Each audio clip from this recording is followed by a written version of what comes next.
Ginagamit daw ng humahabol sa mga negosyante ang letter of authority ng BIR sa kickback. Kaya inihain ngayon sa Senado ang isang resolusyon para tuklasin kung sino at paano ginagawang negosyo ang buwis. Alamin natin ang buong detalye ng report mula kay Sara Santos.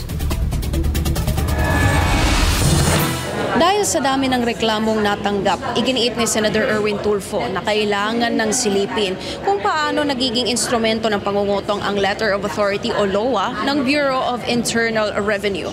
At ang resolusyon na ngayon nakatutok sa posibleng sistemang nakabaon sa ahensya.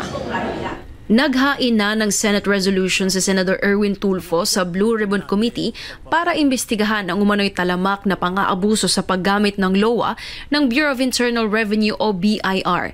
Ayon kay Tulfo, lumobo ang reklamo mula sa mga negosyante, mula sa mga maliliit na negosyong pangpamilya hanggang sa malalaking korporasyon na ginagawang money-making scheme ang LOA sa loob mismo ng ahensya.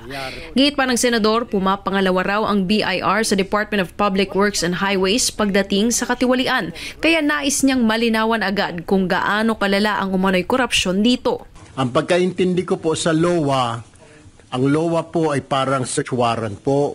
Bibigyan ka ng LOA kapag nagduda sila doon sa ibinayad mong tax. Bayad na po ng tax yung isang kumpanya. Maliit man na kumpanya, hindi na po pinapatawad. Kaya marami na pong umaray simula sa Luzon hanggang sa Mindanao, hoping na ito po ay matakil kaagad ng Blue Ribbon sa lalong madaling panahon dahil talagang inabuso po ito habang busy po ang lahat dito sa flood control mess or scam. Gihit ni Tulfo, bigla umanong sumipa noong 2024 ang pang-aabuso sa LOA. Mas matindi kaysa mga nagdaang taon.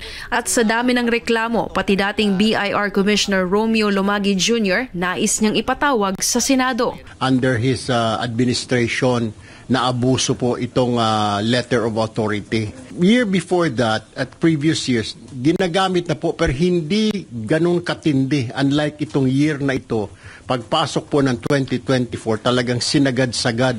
Isa sa sentro ng resolusyon ang umano'y discount system at pangingikil kung saan binabawasan ang dapat na buwis kapalit ng kickback. Kunwari po ang tax ay nasa 25 million ang babayaran mo. Sasabihin, riresibuhan kita ng 15 million. Pero sa akin na yung 5. Yung mga malalaking kumpanya, mayroon po akong alam, 150 million. Sabi 100 na lang. Ang resibo 100. Pero baka katipid siya dahil ang bibigay niya doon sa mga tao 25 million. Hindi naman po lahat na nakokolekta na napupunta sa gobyerno. Ayon sa Senador, lumalabas sa testimonya ng ilang negosyante na ilang examiner at regional personnel umano ang sangkot. At dahil sa takot, karamihan sa mga complainant ay dokumento lamang ang isusumite, hindi personal na haharap sa pagdinig. Natatakot po sila na kasi baka habulin po sila. Mamarkado sila. And this is also one of the problem. Kaya yung investors natin, because of that, wala akong pumapasok na tatakot because dito mga naririnig nila. May buwis na, may lagay pa. Pati maliliit na negosyo tulad ng mga grocery store at bakery, pinapatos umano at inaabot ng ilang araw ng presensya ng BIR personnel sa kanilang tanggapan at taon-taon binabalikan. Sa ilalim ng inihain niyang Senate resolution, nais ni Tulfo na matukoy kung sino ang nasa likod ng anyay sistematikong pang-aabuso at mapanagot ang mga sangkot mula examiner hanggang regional directors. Umihiling din siya ng reshuffle sa BIR. Sa oras na buksan ng Senado ang issue, doon natin maririnig ang panig ng BIR at ng mismo mga negosyanteng nagre-reklamo kung mapatutunayan ang umano'y pang-aabuso. Hindi lang negosyo ang lugi, kundi ang tiwala ng publiko sa mismong ahensyang naniningil ng buwis. Para sa Diyos at sa Pilipinas nating mahal, Sara Santos, SMNI News.